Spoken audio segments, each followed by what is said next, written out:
Bienvenidos al KFC de las reglas. La primera prueba era simple. Publica una historia y consigue que alguien te envíe 5 euros en 10 minutos. Si nadie te hace la transferencia, mueres. Todo empezó un jueves. La delegada de clase, Daniela, había organizado una merienda para toda la clase en un KFC del centro. En circunstancias normales, aquel local tendría que haber estado lleno. Era jueves, día de promociones, y normalmente la cola salía por la puerta. Pero aquella tarde estaba vacío, demasiado vacío.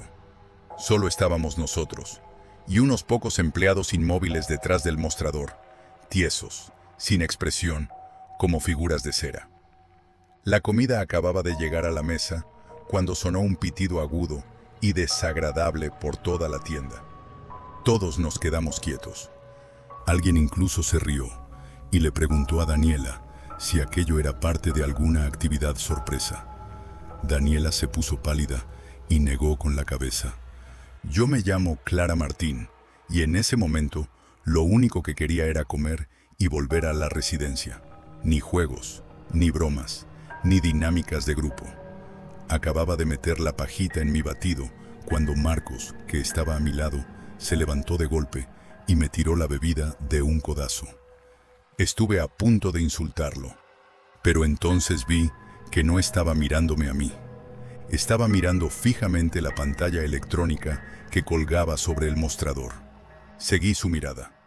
Donde antes tendrían que haber aparecido anuncios de menús y cubos de pollo, ahora había una pantalla negra llena de líneas rojas, como si las reglas estuvieran escritas con sangre.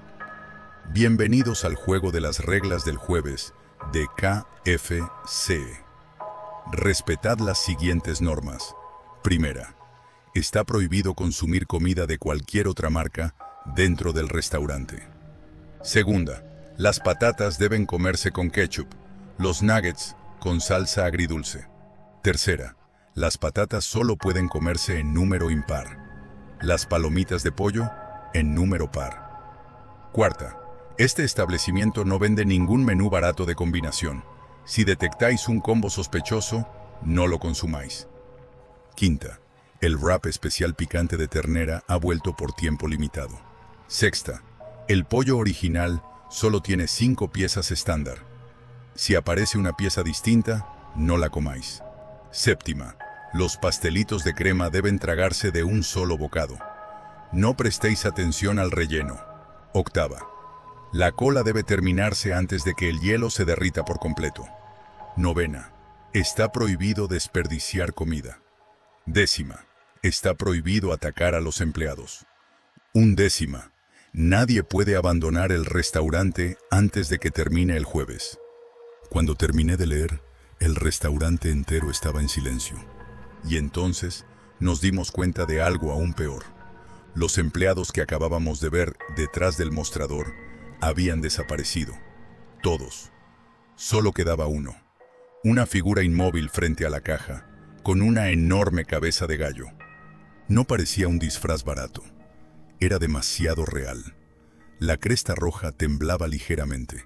Los ojos sobresalían como si fueran de verdad, y la unión entre el cuello y el cuerpo era tan natural que no daba la impresión de llevar una máscara. Parecía que aquella cabeza le había crecido encima.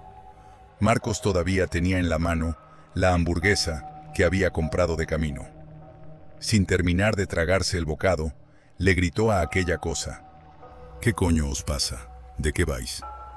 10 segundos después, dejó de moverse. En el siguiente instante, se llevó las 2 manos al cuello, como si algo invisible estuviera apretándoselo. Los ojos se le llenaron de venas rojas. Cayó de rodillas. Intentó hablar. ¡Ay! ¡Ayudadme! Solo tardó unos segundos en ponerse morado. Luego se desplomó. Daniela se lanzó hacia él, le puso los dedos bajo la nariz, buscó el pulso, y al final levantó la cabeza, blanca como la pared, y negó en silencio. Marcos estaba muerto. No fue el único. En menos de un minuto cayeron varios más. A su alrededor quedaron tirados vasos de otras cafeterías, chocolatinas, salchichas, bolsas de chuches, bocados traídos de fuera. Todos tenían algo de otra marca en la boca cuando murieron. Yo miré el batido que Marcos me había tirado al suelo y sentí que se me congelaba la espalda. Si me hubiera dado tiempo a beberlo, la que estaría tirada allí sería yo. La primera norma era real. No se podía comer nada de fuera. El pánico explotó de golpe. Un chico echó a correr hacia la puerta y cayó muerto en cuanto tocó el pomo. Otro se abalanzó sobre el hombre con cabeza de gallo e intentó golpearlo. En ese mismo segundo, su cuello se dobló hacia atrás con un crujido seco y la sangre salpicó las baldosas blancas como una marea de ketchup.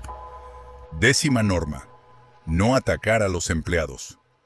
11ª norma: no salir antes de que terminara el jueves. También eran reales. Algunos intentaron llamar a emergencias, pero no había cobertura. Otros se pegaron al cristal, golpeando, gritando a los peatones. Nadie reaccionó. La gente pasaba por la calle como si no pudiera vernos. No estábamos encerrados con una cerradura. Era peor. Era como si todo el KFC hubiera sido arrancado del mundo y metido en otro sitio.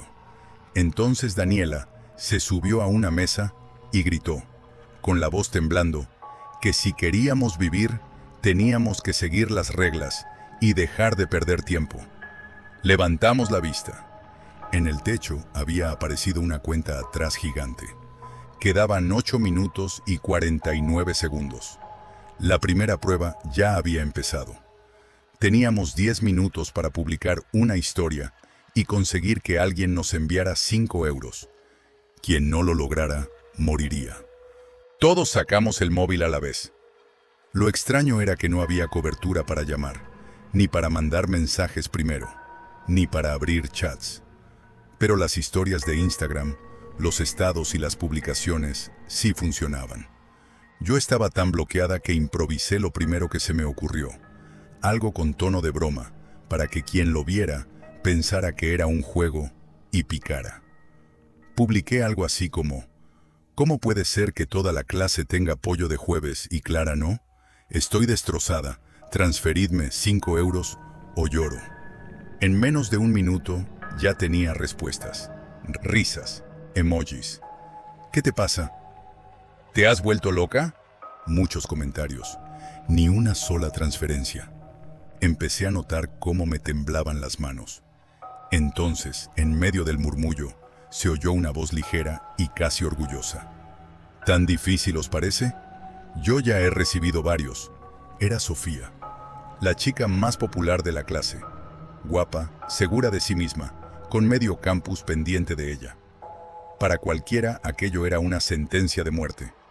Para ella parecía un simple juego de atención. Fue la primera en completar la prueba. Después fueron llegando más transferencias aquí y allá. Pero mi móvil seguía callado. Cuando el contador marcó 3 minutos, por fin me llegó un mensaje. ¿Qué está pasando?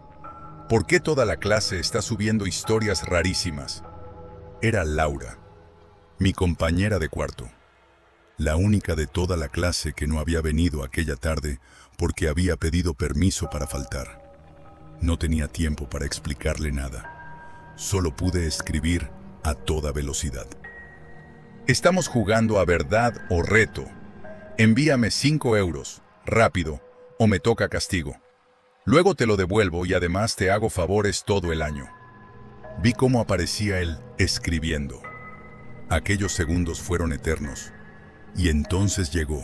5 euros. Justo 5. Encima de la pantalla apareció una notificación. Enhorabuena, Clara Martín.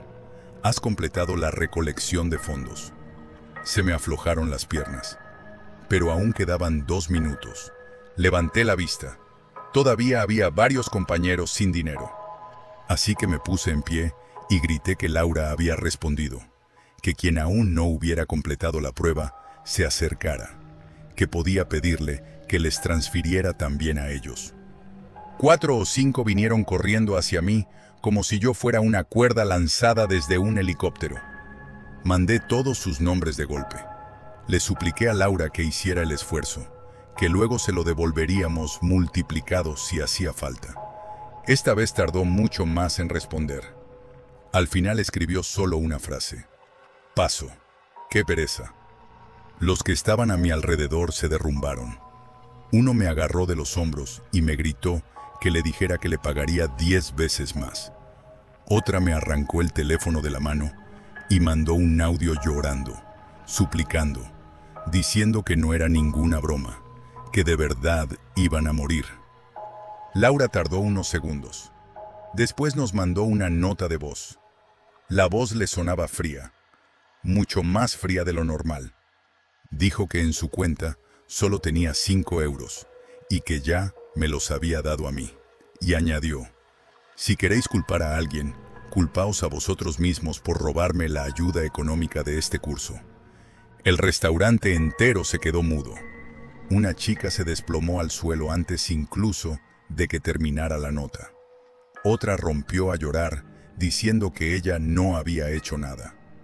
Un chico fue corriendo hacia Sofía y le gritó, rojo de rabia, que ella también había participado en aquello, que por qué tenía que vivir precisamente ella. No llegó al final de la frase. La cuenta atrás llegó a 0. Los 5 que no habían completado la prueba cayeron uno detrás de otro, como una fila de fichas de dominó. Nadie gritó esta vez. Solo se oyó el golpe de los cuerpos al caer. Algunos empezaron a murmurar que quizá todo aquello lo había organizado Laura. Era la única que no había venido. La única que no estaba atrapada allí. La única que había sido humillada durante meses. Tenía buenas notas, poco dinero y había intentado conseguir una ayuda para estudiantes sin recursos. Se la quitaron varias personas de clase que no la necesitaban, usando enchufes y favores. Cuando protestó, empezaron a apartarla, a ridiculizarla, a tratarla como si sobrara. Yo la había ayudado alguna vez, llevándole cosas o prestándole dinero. Quizá por eso me salvó. Y aún así, dentro de mí, algo seguía diciendo que aquello no encajaba del todo. No tuvimos tiempo de pensarlo. El hombre con cabeza de gallo se movió. Fue hasta los cuerpos y empezó a arrastrarlos hacia la cocina, uno por uno. Nadie dijo nada. Nadie se atrevió a mirarlo demasiado. Minutos después, oímos encenderse el horno industrial. 10 minutos más tarde volvió. Cada uno recibió una bandeja con 6 pastelitos de crema y 2 purés de patata. La voz del altavoz anunció la siguiente ronda. Debíamos terminar toda la merienda en 10 minutos. Recordé la 7ª regla al instante. El pastelito debía tragarse de un solo bocado, sin prestar atención al relleno. Parecía la más fácil, también la más repugnante. El color del hojaldre era raro. Tenía una textura apagada, casi cerosa, y unas manchas oscuras cerca del borde que me revolvieron el estómago. Después de ver cómo se habían llevado los cadáveres a la cocina y cómo el horno se había puesto en marcha justo después, no hacía falta mucha imaginación para temer de qué estaba hecha aquella comida. Pero ya no podíamos elegir. Quité el molde de aluminio y me metí un pastelito entero en la boca. En cuanto lo mordí, casi vomité. Entre la crema dulce había algo duro, como uñas o astillas diminutas, y también algo gelatinoso, viscoso, que se pegaba al paladar de una forma insoportable. Detrás de mí, una chica no pudo soportarlo y lo escupió. Cayó muerta en el acto. Me tapé la boca con una mano y me obligué a tragar. Los otros 5 pastelitos los hice desaparecer enteros, sin masticar. Entonces me fijé en Sofía. Le había deslizado su bandeja entera a Diego, el chico que llevaba meses babeando por ella. Le sonrió y le dijo, con esa voz suya de muñeca perfecta, que quería cuidarse y que él podía ayudarla. Diego aceptó encantado. Yo bajé la vista y seguí con mi puré. Cuando la cuchara chocó con el fondo del vaso, me di cuenta de que allí había algo grabado. Una frase, muy tenue, muy fina. No confíes en nadie. El autor del juego está a tu lado. Levanté la cabeza de golpe. Todos seguían comiendo. Nadie parecía sorprendido. No sabía si solo yo había recibido ese mensaje o si los demás también lo habían visto y estaban fingiendo. Arrugué el vaso y me lo metí en el bolsillo. Cuando terminó el tiempo, murieron bastantes menos personas que antes, pero hubo una muerte que nadie esperaba. Sofía miraba la pantalla de su móvil con una expresión desencajada. Le había aparecido un enorme mensaje de fin del juego. Pero si él ha comido por mí, alcanzó a decir. Después escupió sangre y se derrumbó. Diego se acercó a ella con la cara completamente vacía. No me lo comí todo, dijo. Has desperdiciado comida. Has roto la regla. Sofía lo miró como si no pudiera creer que el chico que siempre la obedecía acabara de empujarla a la muerte. Murió sin llegar a responder. Diego levantó la cabeza y gritó hacia el mostrador que Sofía ya había pagado, que ella era una de las que le habían quitado la ayuda a Laura, que la culpable estaba muerta y que el juego podía terminar. Varios se unieron a él, casi rogando. Laura, ¿eres tú? Ya está, déjanos salir. Nosotros no hicimos nada. Yo no dije nada, porque la frase del vaso seguía clavada en mi cabeza. No confíes en nadie. El autor del juego está a tu lado. Si el que había montado todo aquello estaba realmente entre nosotros, ¿por qué me había avisado a mí? No tuve tiempo para pensarlo.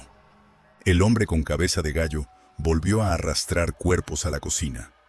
El horno sonó otra vez. La siguiente ronda fue de 2 cajas de patatas y 2 de palomitas de pollo por persona. Las reglas eran claras. Las patatas con ketchup. Las patatas debían comerse en número impar. Las palomitas en número par. La forma más segura era simple. Comer primero una sola patata y luego seguir de 2 en 2.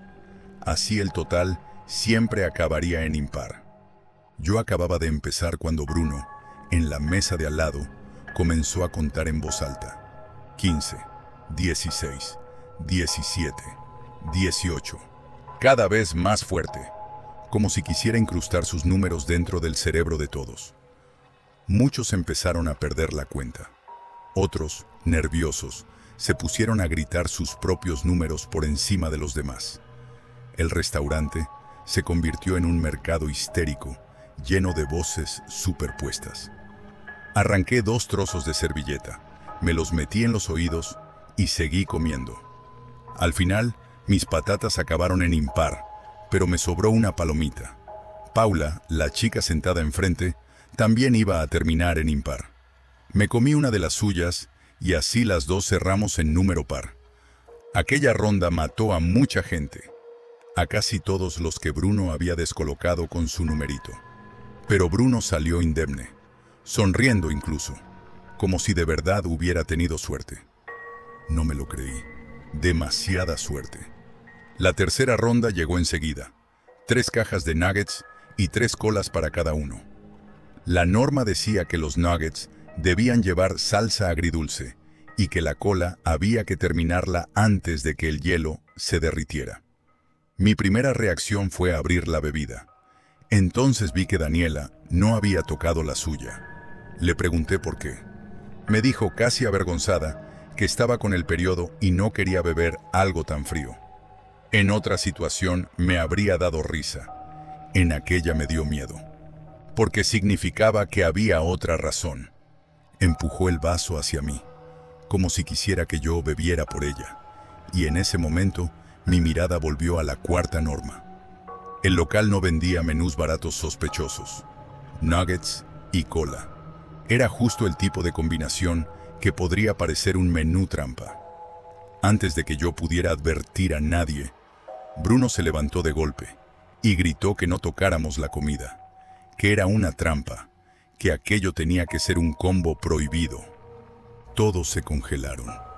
Yo me fijé en su vaso. En el borde había un círculo marrón. Ya lo había probado. Y entonces lo entendí. Bruno sabía que la bebida era normal. Probablemente distinguía la marca por el sabor. Aún así, estaba sembrando el pánico para que los demás no comieran y murieran por incumplir las reglas. Poco después fingió que le dolía el estómago, agarró sus nuggets y su cola y se fue al baño. Aquello lo confirmó todo. Se estaba yendo a comer a escondidas. Me levanté y grité que Bruno estaba mintiendo, que la comida no era una trampa y que si no empezábamos ya, el hielo se derretiría. Yo fui la primera en empezar. Otros me siguieron con dudas. Los que eligieron no tocar nada, cayeron cuando terminó el contador. 12 personas murieron en aquella ronda. Bruno salió del baño sin un rasguño. Había usado las reglas para reducir el grupo a su antojo. Y entonces llegó la siguiente fase. Un cubo de pollo para cada uno. 12 piezas. Yo ya tenía el estómago al límite. Después de todo lo que había tragado, aquello me parecía imposible. Pero cuando vi el número, me di cuenta de algo. 12 piezas. 12 muertos en la ronda anterior. Y entonces todo encajó. La ronda anterior a la de los pastelitos había dejado 8 muertos. Y por eso habíamos recibido 8 porciones entre pastelitos y purés. Luego murieron 4. Y la siguiente ronda había traído 4 raciones entre patatas y palomitas. Después murieron 12 y llegaron 12 piezas de pollo. Cada nueva comida salía del número de los muertos anteriores. El juego necesitaba cadáveres para seguir alimentándose. Si conseguíamos una ronda sin muertos, se quedaría sin suministro. Se lo expliqué rápido a los supervivientes, todos excepto Bruno. Paula, que entendía bastante de ese restaurante, dijo que podía ayudarnos a reconocer las 5 piezas correctas del pollo original. Los demás empezamos a organizarlo todo.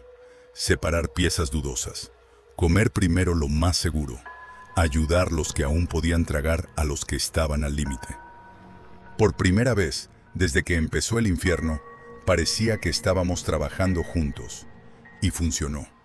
A duras penas, sudando, con arcadas y lágrimas, todos conseguimos terminar. Todos. Incluso Bruno en su rincón. El hombre con cabeza de gallo salió del mostrador y empezó a dar vueltas por el restaurante. 1, 2, 3. Miró debajo de las mesas. Se agachó. Buscó algo en el suelo. Parecía una máquina rota que no supiera qué hacer. Paula me susurró. ¿Lo hemos conseguido? Yo no respondí.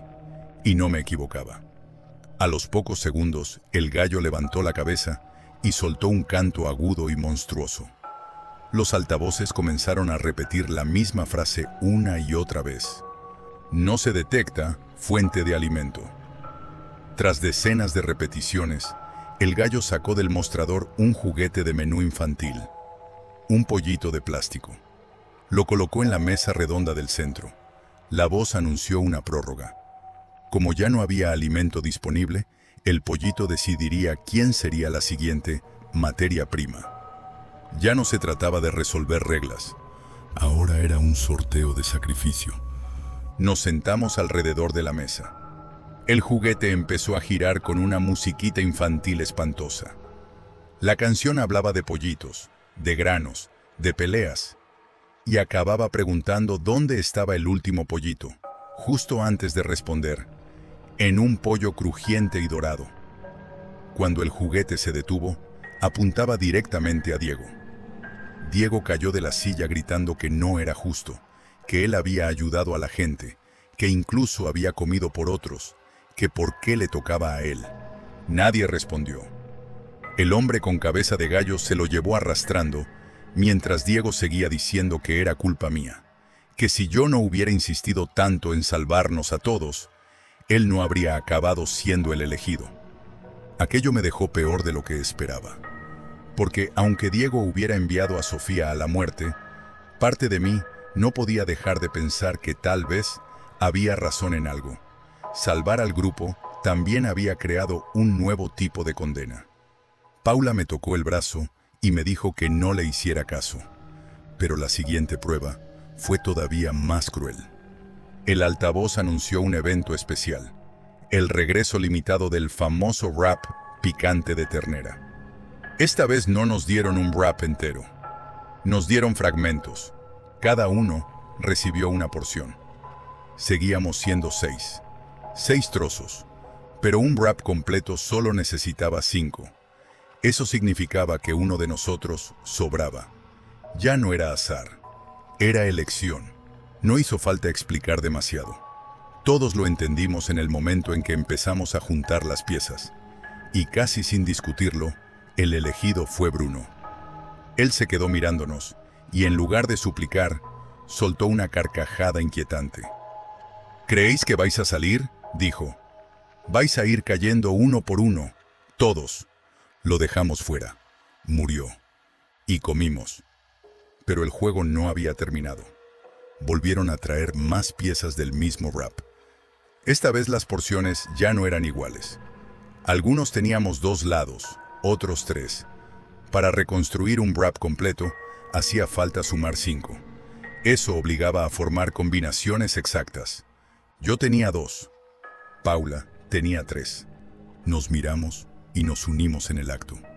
Daniela y el subdelegado, Adrián, también consiguieron formar 5. Rubén se quedó fuera. No había hecho nada especial, ni bueno ni malo. Simplemente era la pieza que no encajaba. Antes de morir, solo dijo que esperaba que al menos uno de nosotros lograra salir.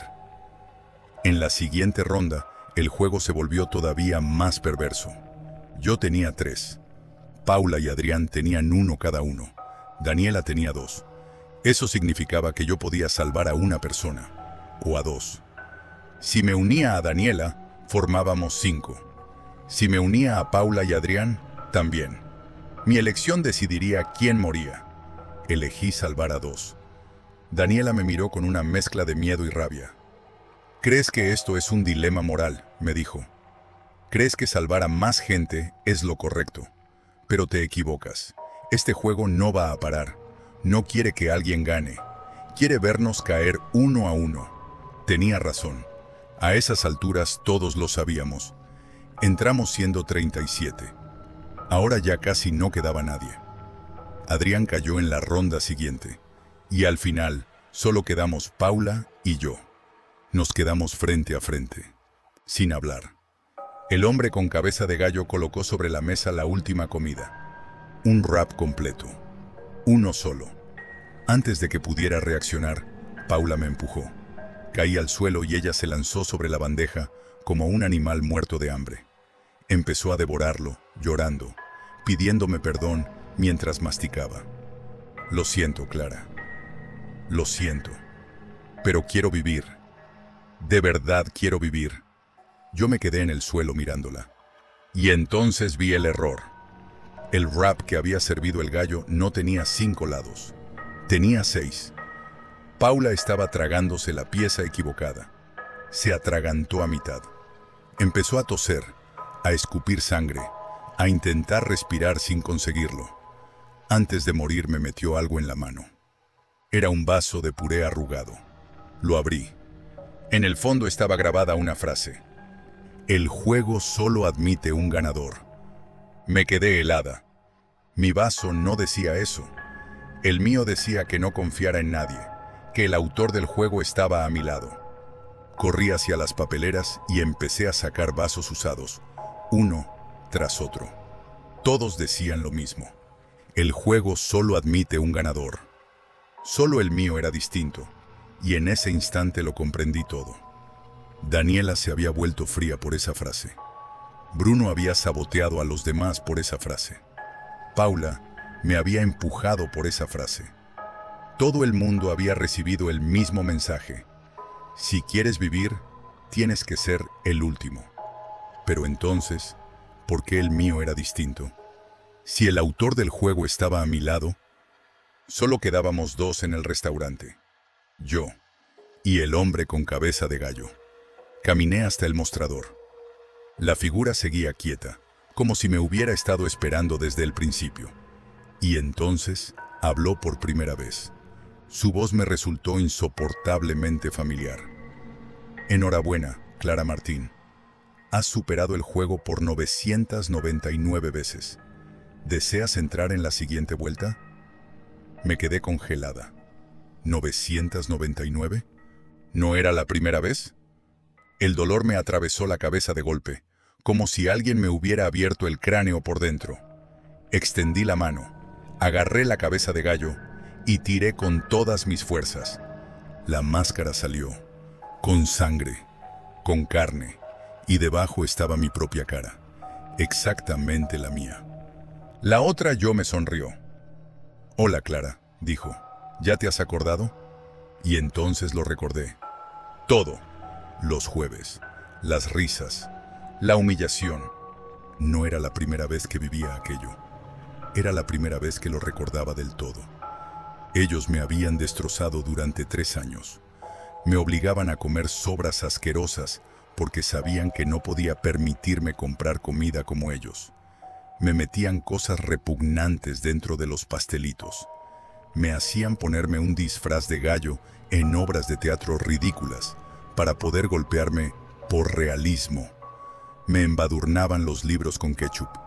Me llenaban la boca de hielo hasta hacerme llorar. Se turnaban para reírse, para grabarme, para convertirme en el chiste fijo de cada jueves. Sofía era una de las peores. Daniela fingía orden y madurez, pero siempre encontraba la manera de dejarme sola en el centro de la burla. Bruno disfrutaba sembrando el caos. Y cuando no tenía dinero, me decían que pidiera, que mendigara, que hiciera una historia pidiendo 5 euros si quería seguir sentada con ellos. Laura había sido la única que me había tratado como a una persona. La única. Por eso en cada vuelta del juego, era siempre la primera en tenderme la mano. Después de aquellos 3 años, yo ya no pude más. No hubo restaurante embrujado. No hubo maldición. Hubo otra cosa. Envenené la comida, a toda la clase, y también a mí misma. Ahora estábamos todos en el hospital, en coma, atrapados en una especie de jueves interminable, donde mis recuerdos habían reconstruido cada humillación en forma de reglas, pruebas y castigos. La otra yo me miró con una paciencia insoportable. «Jugador Clara Martín», dijo, «confirma si deseas iniciar la siguiente vuelta». Yo bajé la cabeza, pero no estaba temblando de miedo. Estaba temblando de excitación, porque ahora lo entendía. La venganza no era un fuego rápido. La venganza era esto.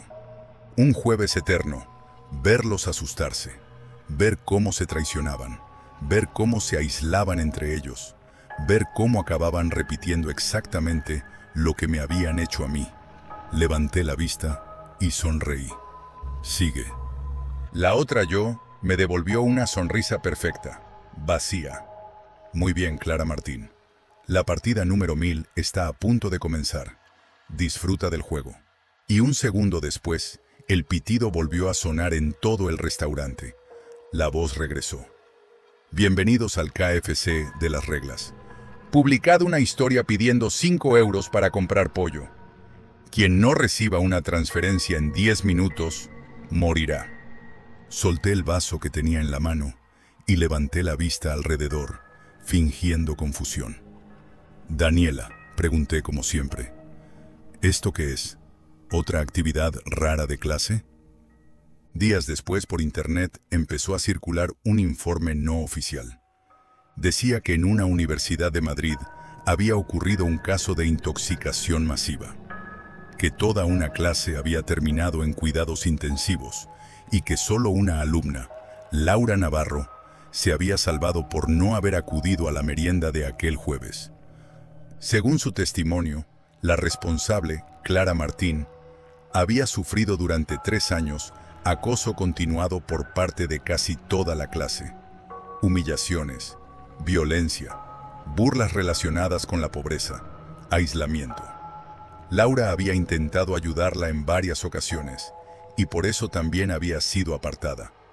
El informe añadía algo aún más extraño. Todos los pacientes, incluidos Clara, Daniela, Paula y otros compañeros, presentaban una actividad cerebral extrañamente sincronizada. Cada jueves, sus patrones se disparaban al mismo tiempo. Luego descendían, y en todos los registros, El cerebro de Clara era el que permanecía activo durante más tiempo. Nadie sabía explicar por qué, pero los médicos empezaban a sospechar que mientras sus cuerpos seguían inmóviles en las camas del hospital, algo seguía ocurriendo dentro de sus cabezas, algo que se repetía una y otra vez, siempre en jueves.